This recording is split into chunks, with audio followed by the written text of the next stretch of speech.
Hello everyone, welcome back to this YouTube channel. आज है 1 अगस्त। इस सेशन में द हिंदू एडिटोरियल का वोकेबलरी कवर करते हैं। तो अगर आप किसी भी कॉम्पिटिटिव एग्जाम का प्रिपरेशन कर रहे हैं तो वीडियो लास्ट तक जरूर देखिएगा।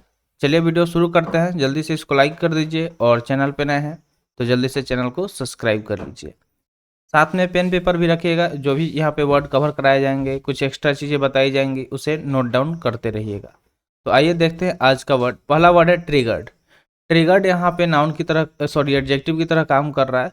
तो वर्ड के साथ साथ हम लोग ये भी देखेंगे कि ये कौन सा पार्ट्स ऑफ स्पीच है, और उसके बाद इसका इंग्लिश मीनिंग देखेंगे। तो इंग्लिश मीनिंग क्या हो जाएगा? Cause by particular action, process और सिचुएशन। कोई चीज़ जिसे एक खास एक्शन यानी कि कार्य, प्रक्रिया या फिर स्थिति के द्वारा कॉज किया गया, उसको ट्रिगर्ड बोलते हैं, जिसका हिंदी मीनिंग उत्प्रेरित होता है। क्या होता है? उत्प्रेरित करना, किसी को ट्रिगर्ड करना। जैसे मान लीजिए कि कोई थोड़ा सा गुस्सा है तो उसको और कुछ कुछ बोल के भड़का देना, उसको ट्रिगरिंग बोलते हैं। यानी कि उसको और ज़्यादा उत्प्रेरित कर देना कि वो लड़ाई कर ले। अगर सिनोनिम्स की हम बात करें तो कॉज हो सकता है, जेनरेट हो सकता है, प्रोड्यूस हो सकता है या फिर प्रॉम्प्ट हो सकता है। ये सारे सिमिलर वर्ड हो गए जिसका मीनिंग होता है किसी को उत्प्रेरित करना। अब देखते हैं इसका अपोजिट वर्ड्स यानी कि एंटोनिम्स। तो डिस्ट्रॉय हो जाएगा यानी कि तबाह करना, इंड मतलब समाप्त करना, हाल्ट मतलब रोकना और प्रिवेंट मतलब बचाना। तो ये सारे अपोजिट वर्ड हो गए। जैसे आप यहाँ पे देख सकते हैं, मान लीजिए इस तरह का आप वीडियो भी देखे होंगे, बहुत वायरल हो रहा था सोशल मीडिया पे कुछ टाइम पहले। इस तरह का कार्ड वगैरह जिससे कुछ कुछ बना के और इस तरह गिराया जाता था तो तुरंत गिरते जाता था। तो यहाँ पे किसी एक कार्ड को ट्रिगर्ड किया गया और उसके वजह से सारे कार्ड एक दूसरे को ट्रिगर्ड करते चले गए और गिराते चले गए। तो वर्ड के साथ साथ जब पिक्चर देखेंगे तो आप इसको रिलेट कर पाएंगे और आसानी से समझ पाएंगे। इसलिए हम कोशिश करते हैं रिलेवेंट पिक्चर को इंसर्ट करते हैं। चलते हैं सेकेंड वर्ड के तरफ। सेकेंड वर्ड है सब्सिक्वेंटली। इसमें लास्ट में एल वाई आया है। तो एल वाई से आपको दो चीज़ें ध्यान में रखना है। एल वाई जो होता है वो या तो एडजेक्टिव सफिक्स भी होता है और एडवर्ब सफिक्स भी होता है।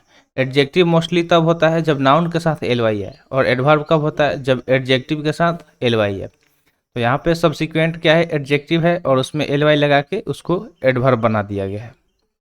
इसका मीनिंग की बात करें तो इसका मीनिंग होगा after a particular thing has happened. मतलब कोई चीज़ जो कुछ होने के बाद हो रहा उसको बोलते हैं सब्सिक्वेंटली, जिसका हिंदी मीनिंग होता है तत्पश्चात। क्या होता है? तत्पश्चात। अगर कोई काम हो गया उसके बाद कुछ और हो रहा है उसको बोलते हैं तत्पश्चात। अगर सिनोनिम्स की बात करें तो आफ्टरवर्ड्स, फाइनली, लेटर, लेटरली, ये सारे सिमिलर वर्ड हो गए। Afterwards, finally, later, laterally. अब एंटोनिम्स देख लेते हैं। तो एंटोनिम्स की बात करें तो अर्लियर हो जाएगा, फॉर्मर हो जाएगा, प्रायर हो जाएगा और प्रीवियस हो जाएगा। यहाँ पे प्रीवियस में देख रहे होंगे लास्ट में ओ यू एस आ रहा है। तो ओ यू एस की बात करें तो ये एडजेक्टिव सफिक्स होता है, इसे नोट डाउन कर लीजिएगा। जैसे यहाँ पे पिक्चर में देख सकते हैं कि ये क्या है? नेक्स्ट दिया गया है। तो कोई चीज़ जो पहले हो जाएगा उसके बाद नेक्स्ट होगा ना। अब बढ़ते हैं आगे नेक्स्ट वर्ड की तरफ। नेक्स्ट वर्ड है वर्डिक्ट, जो कि नाउन की तरह काम कर रहा है, जिसका मीनिंग होता है a decision on an issue of fact in a civil और क्रिमिनल केस और एन इंक्वेस्ट। तो वर्डिक्ट मतलब होता है एक तरह का डिसीजन लेना, निर्णय लेना किसी फैक्ट पे, किसी इशू पे, या फिर कोई सिविल या क्रिमिनल केस चल रहा है उसको बोलते हैं वर्डिक्ट, जिसका हिंदी मीनिंग निर्णय हो जाएगा। जैसे मान लीजिए कि कोर्ट में कोई केस चल रहा है तो जब फाइनली उस पर जो डिसीजन लिया जाता है उसको ही वर्डिक्ट बोला जाता है। अब इसके सिनोनिम्स को देख लेते हैं, यानी कि जैसे ऐसे वर्ड जिसका सेम मीनिंग होता है तो जजमेंट हो सकता है, एडजुडिकेशन हो जाएगा, डिसीजन हो जाएगा या फिर फाइंडिंग हो जाएगा। जजमेंट के लास्ट में एम ई एन टी आ रहा है, ठीक है। और यहाँ पे एजुकेशन के लास्ट में आई ओ एन आ रहा है, डिसीजन के लास्ट में भी आई ओ एन आ रहा है। तो अगर बात करें एम ई एन टी या फिर आई ओ एन क्या, तो ये दोनों के दोनों नाउन सफिक्स है। दोनों के दोनों क्या है? नाउन सफिक्स है। तो ये आपको नोट डाउन कर लेना है। अब बढ़ते हैं एंटोनिम्स की तरफ। एंटोनिम्स की बात करें तो एंटोनिम्स एक्यूजेशन हो जाएगा, लास्ट में आई ओ एन। एलिगेशन यानी कि किसी पे आरोप लगाना, अरेंजमेंट, एट्रीब्यूशन, ये सारे जस्ट अपोजिट हो जाएंगे वर्डिक्ट के। जैसे कोई गिल्टी फाउंड हो जाता है कोर्ट में तो उसको गिल्टी बोल के यहाँ पे ऑर्डर कर दिया जाता है। इसलिए ये पिक्चर लगा दिए हैं ताकि आप आसानी से समझ ले कि कोर्ट में निर्णय लिया जाता है इसको पीट के, ठीक है। फोर्थ वर्ड दिया गया है लेजिस्लेचर, जो कि नाउन है, जिसका मीनिंग होता है the legislative body of a country और स्टेट। चाहे कोई एक देश हो या राज्य हो, उसका जो लेजिस्लेटिव बॉडी होता है उसको लेजिस्लेचर बोला जाता है, जिसका हिंदी मीनिंग विधानमंडल हो जाएगा। क्या हो जाएगा? विधानमंडल। अब इसका सिनोनिम्स देख लेते हैं। तो किसी बॉडी को बोल सकते हैं चैम्बर हो, हाउस हो या फिर पार्लियामेंट हो। इनका मतलब क्या होता है? विधानमंडल यानी कि लेजिस्लेचर। एंटोनिम्स की बात करें तो non managerial, subordinate, non administrative, ये सारे अपोजिट वर्ड हो जाएंगे। जैसे आप यहाँ पे देख सकते हैं पिक्चर में इंसर्ट कर दिया गया है।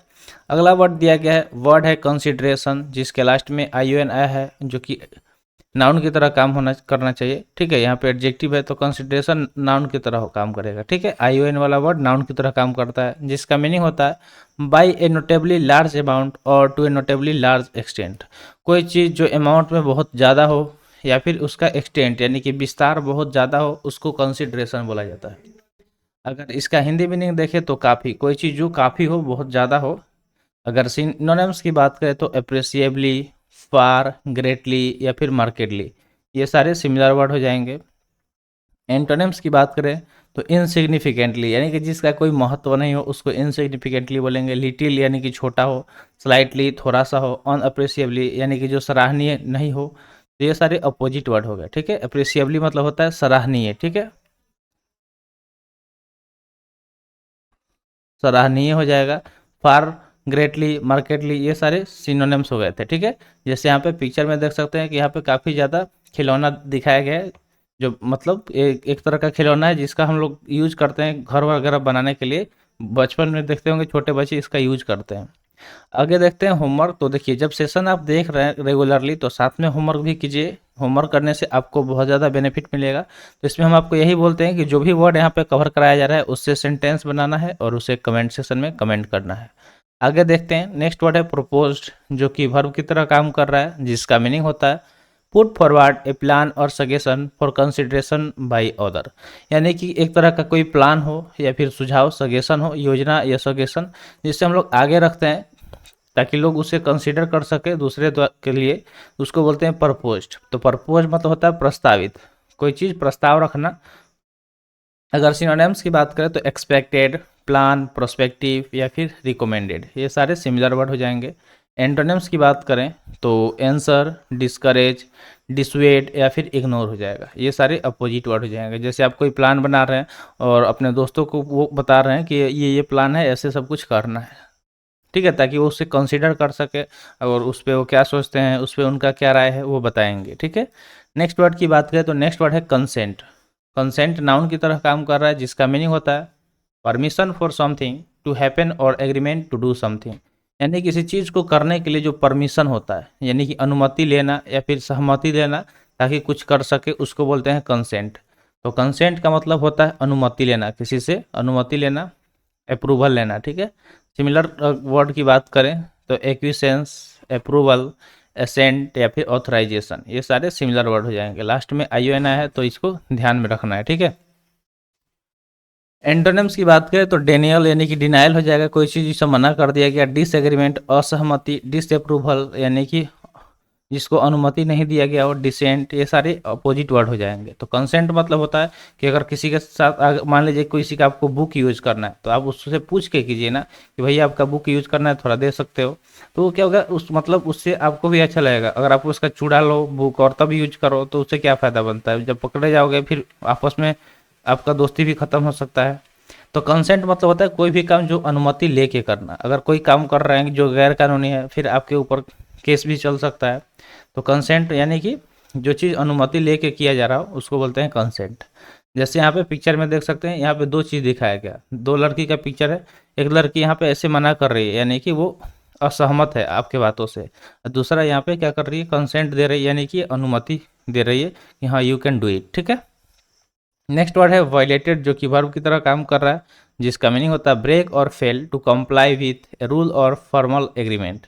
तो वायलेटेड मतलब होता है या तो तोड़ देना या फिर फेल हो जाना किसी चीज़ का पालन करने के लिए, चाहे वो कोई नियम हो या कोई फॉर्मल एग्रीमेंट बनाया गया हो। अगर आप उसको वायलेट करते हैं, जिसका मीनिंग होता है उल्लंघन करना, किसी चीज़ को उल्लंघन करना, नियम तोड़ देना। ठीक है, सिनोनिम्स की बात करें तो कंट्रावीन, ब्रीच, इन्फ्रिंज या फिर इन्फ्रैक्ट हो जाएगा। कंट्रावीन, ब्रीच, इन्फ्रिंज या फिर इन्फ्रैक्ट। अब एंटोनिम्स देखते हैं। तो एंटोनिम्स की बात करें तो एड, असिस्ट, हेल्प या फिर ओबे हो जाएगा। ये सारे अपोजिट वर्ड हो जाएंगे। यहाँ पे पिक्चर में देख सकते हैं कि मान लीजिए कोई नियम है और आप उसका उल्लंघन कर रहे हैं, उसको तोड़ रहे हैं, तो उसको वायलेटेड बोलते हैं। ठीक है, अगला वर्ड दिया गया इंटेग्रिटी। लास्ट में ITY आया है, तो एक नया सफिक्स आपको देखने को मिल रहा होगा, तो इसे नोट डाउन कर लीजिएगा। ये भी क्या है, एक नाउन सफिक्स है। इसके मीनिंग की बात करें तो इसका मीनिंग होता है the quality of being honest and having a strong moral principle. Integrity मतलब होता है इस तरह का गुण जिसमें कोई बंदा ईमानदार हो, उसके जो मोरल प्रिंसिपल्स हैं यानी कि नैतिक जो भी सिद्धांत है वो क्या हो, स्ट्रांग हो, उसको इंटेग्रिटी बोलते हैं। यानी कि अखंडता, जिसे हम लोग खंडित नहीं कर सके, जिसे तोड़ नहीं सके। अगर इसके सिनोनिम्स की बात करें तो ऑनेस्टी, अपराइटनेस, प्रोबिटी या फिर रेक्टिट्यूड, ये सारे सिनोनिम्स हो जाएंगे। ठीक है, ये सारे सिनोनिम्स हो जाएंगे। एंटोनिम्स की बात करें तो डिसीट यानी कि जो बेईमान हो, धोखा दे रहा हो, डिसऑनेस्टी जो करप्ट हो, ठीक है, करप्शन, डिस्ग्रेस, ये सारे अपोजिट वर्ड हो जाएंगे। तो आई होप आपको ये वर्ड भी क्लियर हो गया होगा। अब देखते हैं लास्ट वर्ड सेशन का वर्ड है डिग्निटी। लास्ट में ITY आया है तो ये नाउन की तरह काम करेगा। इसके मीनिंग की बात करें तो मीनिंग होता है द स्टेट और quality of being worthy of honour और रिस्पेक्ट। यानी कि ऐसी अवस्था या फिर ऐसा गुण जिसमें आप वर्दी हो किसी ऑनर यानी कि इज्जत, सम्मान या फिर आदर के लिए, तो उसको बोलते हैं डिग्निटी। तो डिग्निटी का मतलब होता है गरिमा, किसी का जो गरिमा हो, ठीक है, यानी कि ऑनर रिस्पेक्ट के जो काबिल है उसको डिग्निटी बोलते हैं। सिनोनिम्स की बात करें तो डिसेंसी, डेकोरम, ग्रेस या फिर ग्रैंडियर, ये सारे सिमिलर वर्ड हो जाएंगे। डिसेंसी, डेकोरम, ग्रेस या फिर ग्रैंडर। तो हमेशा इंसान को अपने डेकोरम को प्रोटेक्ट करके मेंटेन करके रखना चाहिए, तब जाके सोसाइटी में उसे ऑनर या फिर रिस्पेक्ट मिलेगा। अब एंटोनिम्स की बात कर लेते हैं। तो डिसऑनर यानी कि असम्मानित, इविल यानी कि दुश्मनी, इमोरलिटी अनैतिकता, इनडिसेंसी, ये सारे अपोजिट वर्ड हो गए। ठीक है, जैसे मान लीजिए कि यहाँ पे पिक्चर काफ़ी इमोशनल लगाया गया है। ये यहाँ पे एक बंदा है जो क्या कर रहा है, इस गरीब इंसान के साथ जो कि फटा पुराना कपड़ा पहना हुआ है उसके साथ भी ये हाथ मिला रहा है। यानी कि इसके अंदर एक डिग्निटी है कि सबको ये रेस्पेक्ट देगा। तो ऐसे इंसान का हमेशा सोसाइटी में या कहीं भी लोग इज्जत करते हैं, सम्मान करते हैं, क्योंकि वो भेदभाव नहीं कर रहा है। ठीक है, तो इस पिक्चर में बहुत सारी चीज़ें छुपी हुई है। अगर आप चाहो तो इस पर स्टोरी भी लिख सकते हो। तो आई होप आपको ये सेशन अच्छा लगा होगा। तो आज के लिए इतना ही, मिलते हैं फिर अगले वीडियो में। Thanks for watching. जय हिंद।